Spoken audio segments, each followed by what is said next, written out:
up, you guys? Welcome back to another one. If you're new to the channel, I'm Gold Pony. I do new car, truck, SUV reviews on YouTube, and today we are in the brand new 2023 Chevy Traverse, courtesy of Apple Chevrolet in York, PA. For more information on their inventory, please feel free to check out the link in the description box below. And so we're in this one today because there are actually a few nice changes for the 2023 Traverse. Not only that, this thing gives you very, very generous cargo space, more so than the Pilot, than the Highlander, than the Palisade, and the Telluride, just to name a few of them there. So ultimately in this video, we will be testing out and going over everything about this one, from acceleration to braking, steering feel, ride quality, sound system, exhaust clip, all that fun stuff. So having said all of that, what do you guys say? Let's just go ahead and jump right into it. And as always, let's start with pricing. And so as you can imagine, there are several different trim levels for the 2023 Traverse. First one being the LS, starting at $35,915, LT Cloth for $38,440, RS for $46,440,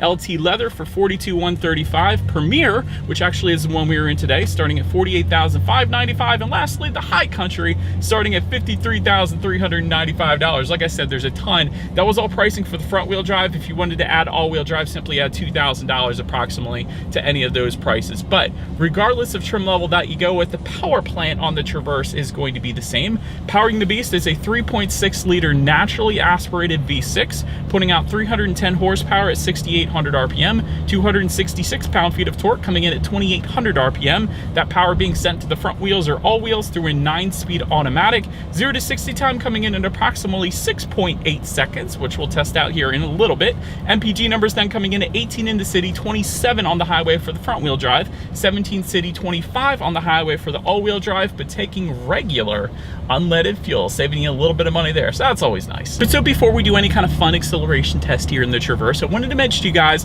there are some driving modes. There's a little circular dial kind of located just behind the shifter. Those drive modes are more geared towards off-road driving modes, giving you things like two-wheel drive mode, four-wheel drive mode, off-road mode, and then a tow and haul mode, essentially adjusting things like the shift points, the throttle response, and the all-wheel drive system engagement. So now that we got all of that out of the way, what do you guys say? Let's go ahead and find a straightaway. Let's put the Traverse here to the test, and let's see how quickly we can get this one here up to speed. All right, 3, 2, 1, go, baby. Oh, we're spinning. Try again. Okay. All right, definitely enough power. You're not gonna have any issues emerging onto the highway. Keep in mind, we had it in front wheel drive mode, so there was some spinning there because it's a lot of power being sent to the front wheels. Even in a heavy vehicle like this, you are gonna get some spinning when they're all being sent to the front wheels. So that's why we did that. But anyway, still plenty of acceleration. Again, you're not gonna have any issues there. But anyways, to go along with that acceleration, as always, braking is equally important. So as you would imagine, four-wheel disc brakes do come standard on this thing. As far as that 6E0 stopping distance goes, that's going to come in at 127 feet. As far as braking feel goes, I will say it is on the softer side of things. It doesn't bring you to quite as quick of a stop as I would have liked to have felt or seen in the Traverse. Although the number itself isn't horrible. A lot of three-row SUVs, especially for the size of this thing, will come in the 130s. I've seen as high as 139 feet. So the number itself is perfectly fine. I don't know, I just like braking feels with a little more firmness to them that bring you to a little quicker of a stop. That's my personal opinion. It may be different for you. But anyways, then touching on suspension and handling. Up front, you're gonna get a McPherson strut front suspension. In the back, independent 5-link rear suspension. As far as ride quality goes, that is actually something I noticed. It's been perfectly fine. I really like the ride quality in this thing. Maybe it's because it's a bigger SUV, but it does have a nice cushion to it, so it's absorbing Pennsylvania's road imperfections quite nicely. So absolutely no issues when it comes to ride quality. As far as steering feel goes, it's fine. It's pretty much as you would expect the Traverse to feel like. It's not a super heavy steering feel. It's not the loosest steering feel though either that I felt in an SUV. So honestly, it's just right for what this vehicle is. As far as cabin noise goes, you get a little bit of road noise, but the wind noise is 100% held at bay. So I've had no issues when it comes to that. So definitely impressed me there. And touching on visibility, I actually was impressed, and here's why. So a lot of times when you have the third row headrest up, sometimes they impede visibility, but because of the width of the Traverse, I can still see perfectly fine out the middle portion of my rear view mirror there, so out the back. So because of that, because those headrests don't take up that much space because they're more pushed towards the side, I've had no issues there, so definitely 100% on point there too. Did want to also mention there is a rear camera mirror that comes on the RS, High Country, and Premier. We actually do have that. I just flipped that, so I love that feature. Let me tell you guys why real quick, because when you're going on a vacation or a road trip, let's say to Ocean City, Maryland, just for an example here, a lot of times SUVs, of course, are being used for road trip vehicles, and you pack a ton of stuff in the back like I do in my own SUV. And a lot of times, if you have kids, you got a lot of stuff back there and it's piled up to the ceiling, and then you got no rear view mirror essentially, unless you have that rear camera mirror, because that's on the outside of the actual vehicle. So you still can see what and who is behind you then, even though the cargo is piled up to the ceiling. So that is why I love rear camera mirrors, and that is why it's brilliant to put it on the Traverse or any SUV for that matter. So well done, Chevy, for that. But anyways, that about rounds out the performance segment of this review, guys. Let's now go ahead and take a look at the exterior of our brand new 2023 Chevy Traverse. All right, so here she is, you guys, the new 2023 Chevy Traverse, finished in Summit White, in case you were curious of our exterior color name. And by the way, there are two new colors for 2023. Those colors are named Sterling Gray Metallic and Radiant Red Tint Coat, in case you were curious of one of those. But let's go ahead and start with where this one is made. Taking a look at the VIN, first character is the number 1, indicating that the Traverse is built and assembled in the US, specifically Michigan, in case you were curious. But starting up front here, you will find a black front grille for the LS and RS trim levels, and there's going to be some RS badging if you were to go with that RS trim level, of course, and then some added chrome accents, or dark chrome in our case, if you were to go with one of the LT trim levels, Premier or High Country. And by the way, I did want to mention, we do happen to have the Redline Edition package, which goes for $2,345. It's going to add some red accents. You guys can see those on the wheels as well as the side mirrors, and some gloss black accents surrounding this thing as well, so, and a bunch of other stuff, but I did want to mention that as well. To the sides then, LED headlights do come standard for every single trim level across the board. I feel like just a few years ago it didn't used to be that way, so that's pretty cool. LED daytime running lights also coming standard, of course, as well. And in case you were curious, because I always like to mention this, some people think the headlights are up top. Headlights are actually down below.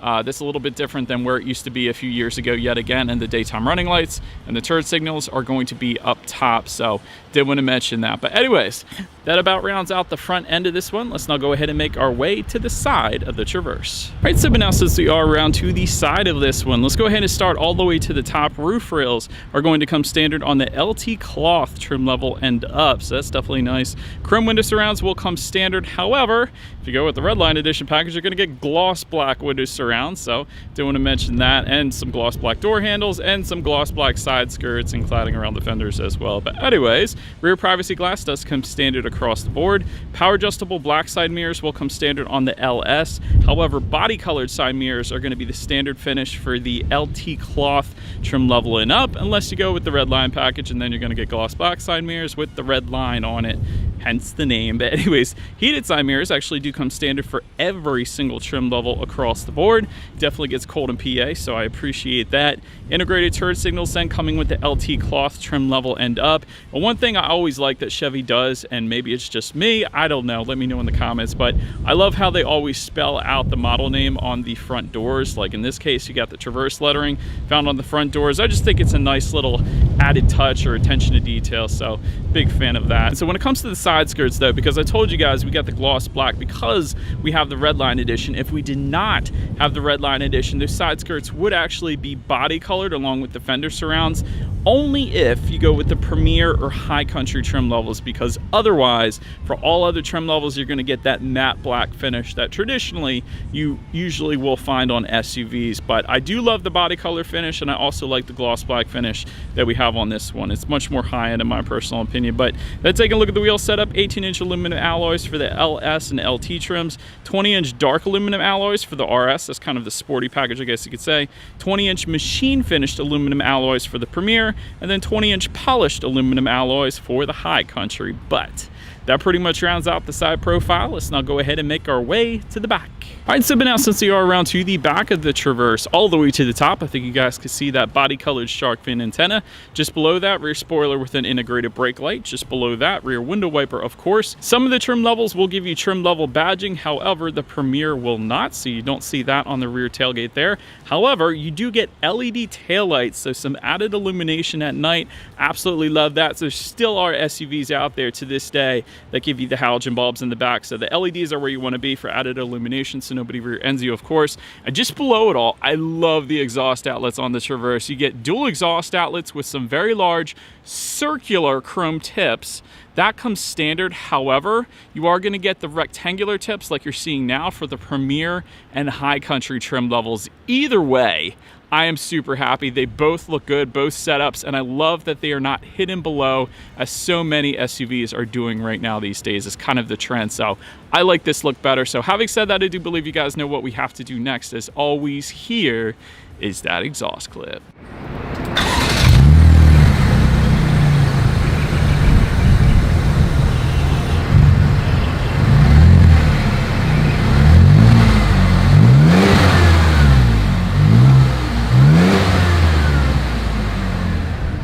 Alright, so but now since we are around to the back of the Traverse, when it comes to opening that rear tailgate, it is a power tailgate if you go with the LT cloth trim level and up. Otherwise, it is going to be a hands-free power tailgate for the Premier and High Country if you wanted that. But there, of course, is a button on the very bottom of the tailgate to open it up on the tailgate itself. There's also a button on the key fob. But anyways, once opened up, this is where the Traverse is really going to impress you. Cargo space behind that third row comes in at an even 23 cubic feet, which again is more than the Telluride, which comes in at 20, I believe. It's more than the Pilot, the Palisade, all those. So that is a good bit of space behind that third row. With that third row folded down, it is then going to come in at 57.8 cubic feet, and with all rows folded, this is very impressive, 98.2 cubic feet. And so this number I have memorized for plenty of SUVs. The Telluride comes in at 88 cubic feet. Palisade is 87 point something.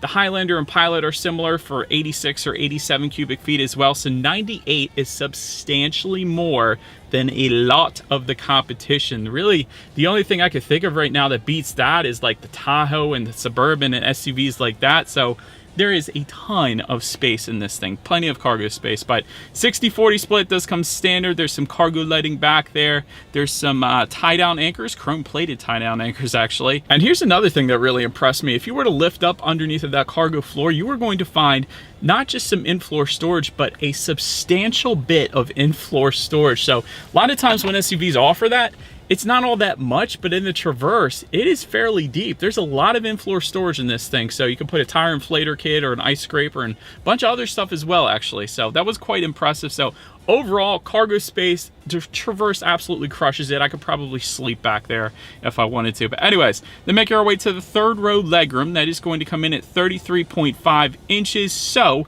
for reference, I'm even 6 feet tall. This is how much space I had back there. Of course, the second row can slide forward and backwards to make more space for the third row passengers if you needed to do that. And by the way, here's another little fun fact. There are 3 seats in that third row. Most SUVs give you 2 seats in that third row, and then you can either get bench or captain's chairs in the middle row. So the fact that there are 3 seats back there not only contributes to the better visibility because the headrests are wider, but it just gives you more space for more passengers. So that's so stinking cool. But anyways, cup holders are back there. There is rear ventilation for all 3 rows that can be found at kind of the roof or the ceiling of this thing.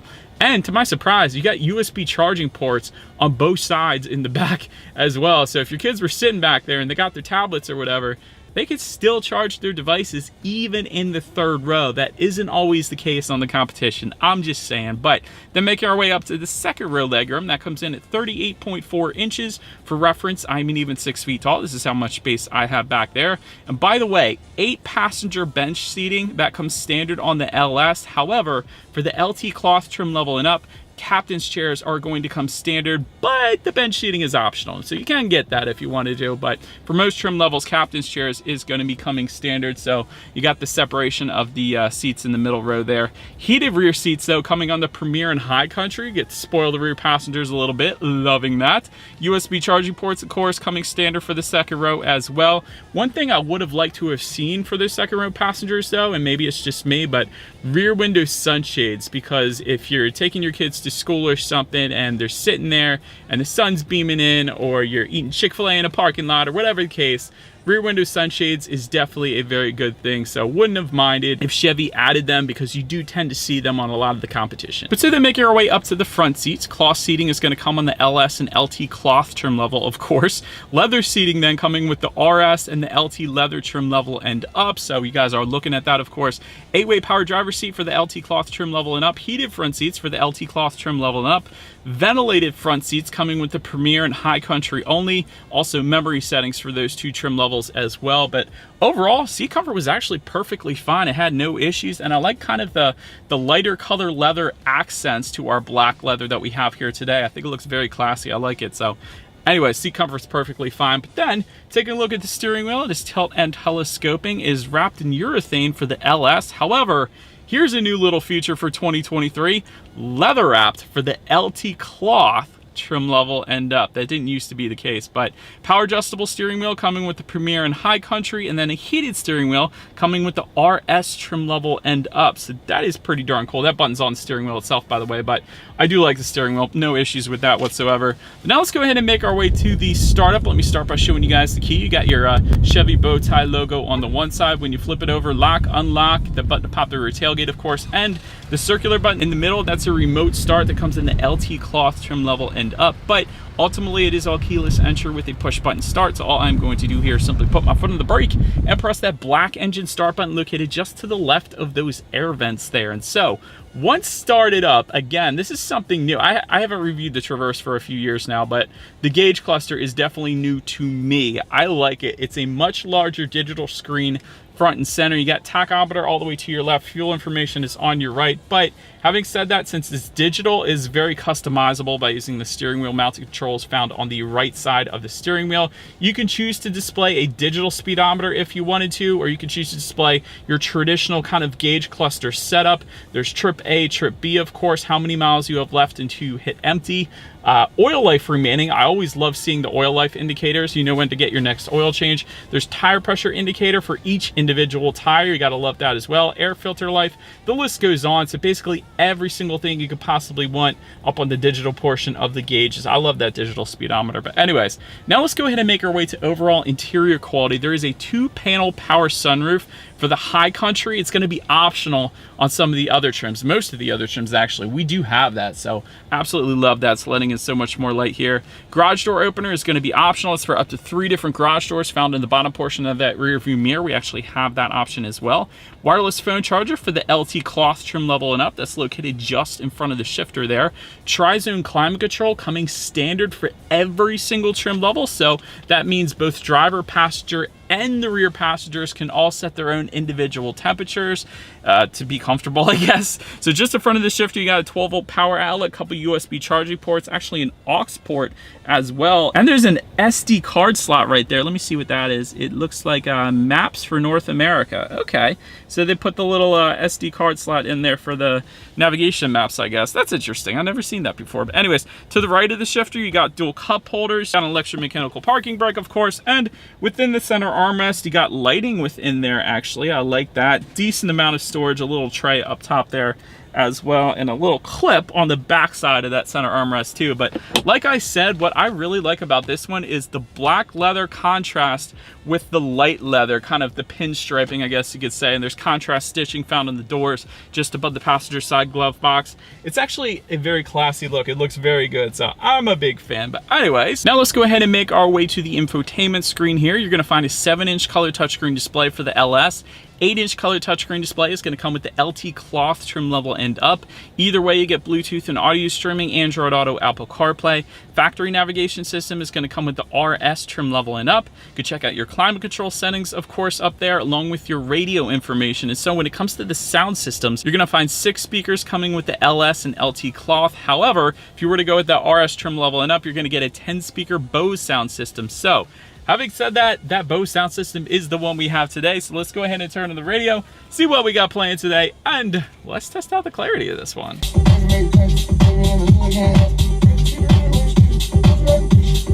All right, absolute ton of bass. That is without question. There's definitely a subwoofer or two in this thing.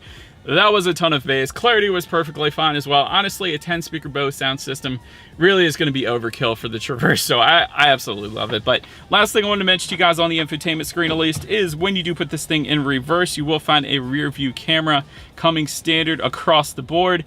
And it looks like we actually get a 360-degree monitor as well, which is pretty darn cool, giving you that bird's eye view, which is always going to lead us into safety. And so front side curtain airbags do come standard. In the back, you're going to have latch, aka lower anchors and tethers for children for the rear car seats, rear child door locks, tire pressure monitoring system, but also coming standard, automatic emergency braking, a following distance indicator, forward collision alert, front pedestrian braking, lane keep assist, and lane departure warning as well. And if you were to go with that RS trim level and up, you are also going to get automatic emergency braking to go along with all of that. So overall, when it comes to my final thoughts here of the Traverse, I think the big seller for the Traverse really is the space.